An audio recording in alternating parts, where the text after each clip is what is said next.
Episode 2 Story in detail. Hari and Young Seo's celebratory night out at Bang is interrupted by a phone call from Young Seo's father, who happily reports that Tae-mu wants to marry her. Say what now? Given how awful she was on the date, Hari assumes Tae-mu must want to marry Young Seo for her family, but the truth is that Tae-mu decided the simplest way to avoid additional blind dates and interruptions to his schedule is to get married and be done with it.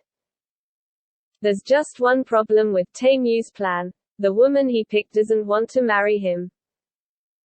Hari meets Tae-mu for what she hopes is the last time, and coolly tells him that she's not interested in a man who looks like an Archaeopteryx. Tae-mu is properly insulated, but, as I said before, it's not often he's rejected, and never so creatively. So, of course, he's unable to forget the woman who compared him to a prehistoric bird. Nah. He just has trouble recognizing her. Despite Young Seo's assertions that Hari won't encounter her company's very busy and elusive president while she's at work, Hari keeps running into him. It's like the trope gods have it out for her or something. Unfortunately, the more Hari tries to avoid him, the more she stands out. During her first encounter with him at work, she drops her employee ID in her rush to escape, and Tae-mu recognizes her name when he picks it up. She's an employee whose work he's been casually keeping an eye on. Luckily, when he looks her up in the employee database, she's wearing glasses in her photograph and looks totally different from the woman he went on a date with. Ah yes. The old Clark Kent. Works every time. Her second run-in with the boss is much more eventful, and hilarious. After spotting him across the first-floor lobby, Hari's panicked attempt at hiding sends her slipper sailing across the room. It smacks Tae-mu right in his face, causing his nose to bleed. Partially afraid that she will be recognized and equally terrified that she will get into trouble for wounding the company president, she runs away. But Tae-mu follows. Hari fails to outrun the former track and field star, and he corners her in an elevator. She nervously tries to hide her face, but when Tae-mu commends her on her previous projects, she lifts her head in pride and rambles on about her love for cooking. It's downright adorable how her eyes light up when talking about her job, and it's a work ethic Tae-mu appreciates, even if he otherwise finds her behavior extremely weird. The stress of avoiding her boss is becoming too much for Hari, so Young Seo agrees to meet with Tae-mu and lie that she hired a stranger to impersonate her. Things don't go the way Young Seo expected, though.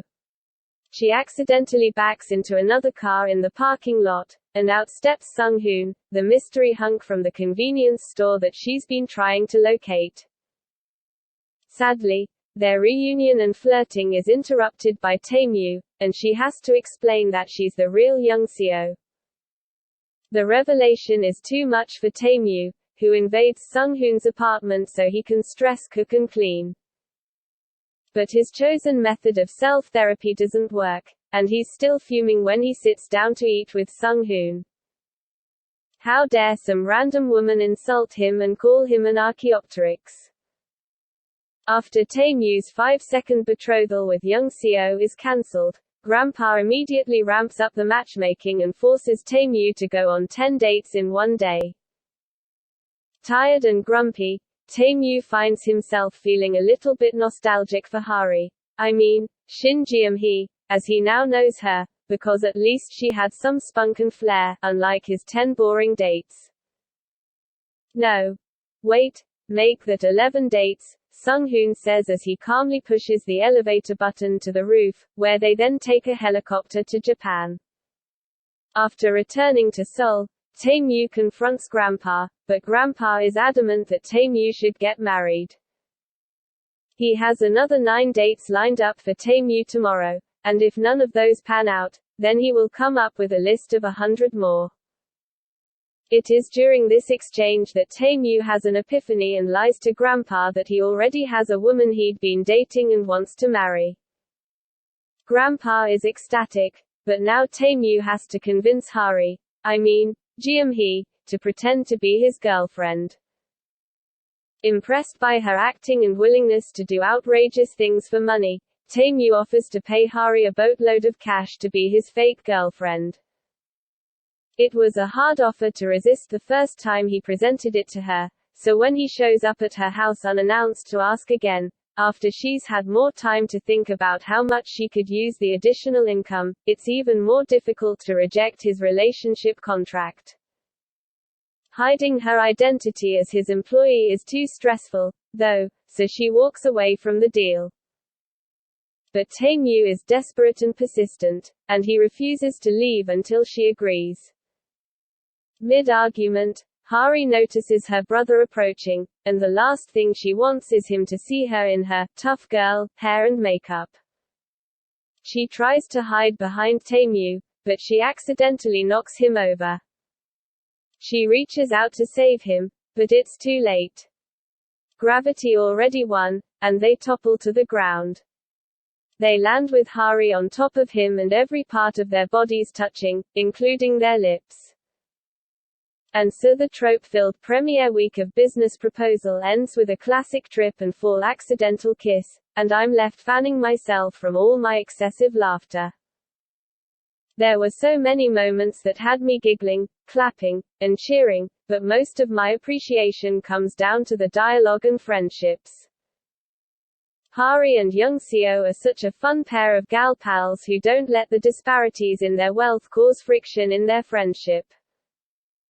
In fact, when they aren't getting absolutely wasted on soju and talking in an incoherent language only they can understand, they've managed to cultivate a financially symbiotic relationship when needed. It certainly helps that Young Seo, despite all her wealth, is so stinkin' likable and down to earth. I mean, she nearly stole my heart when she turned the marker scribble on her skirt into a flower. It's no wonder Sung-hoon stopped and stared. Likewise, Tae-Moo and Sung-hoon have an equally close relationship despite one being the boss of the other.